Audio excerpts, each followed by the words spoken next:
आणि एका मोठ्या बातमीने आपण या बातमीपत्राची सुरुवात करूया। मराठा आरक्षणाबाबतच्या सर्व याचिकांवर 5 ऑगस्टपासून नियमित सुनावणी घेण्याचं हायकोर्टाकडून निश्चित करण्यात आलंय। मराठा आरक्षणाचा न्यायालयीन लढा ऑगस्टपर्यंत तहकूब करण्यात आलाय। मराठा आरक्षणाबाबत प्रतिज्ञापत्र सादर करण्यासाठी आयोगाला मुदतवाढ हवी आहे।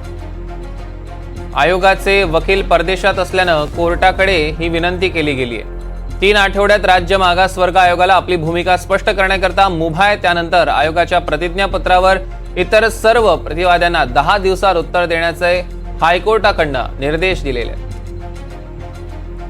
अभिषेक मुठाळ आपले प्रतिनिधी आपल्यासोबत जोडले गेले, त्यांच्याकडून अधिकचे अपडेट्स घेऊया।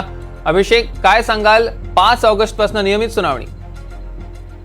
एकूण यामध्ये बघायचं तर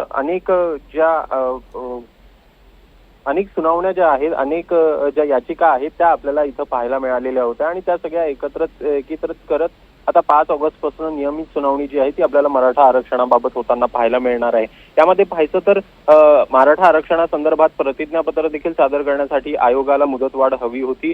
सोबत त्यांच्याकडनं असं देखील सांगण्यात आलेलं होतं काय जे काही त्यांचे वकील आहेत ते देखील परदेशात असल्यानं कोर्टाकडे त्यांच्याकडनं विनंती करण्यात आलेली होती।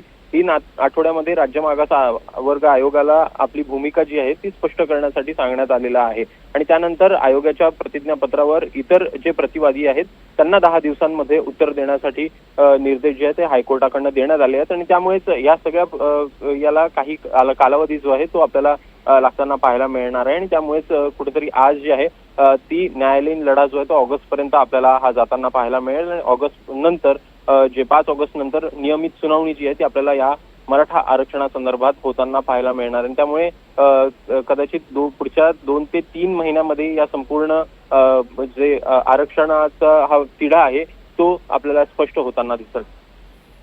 निश्चितच अभिषेक, या संदर्भातले अधिकचे अपडेट्स आम्ही तुमच्याकडून घेऊ। तुर्तास धन्यवाद।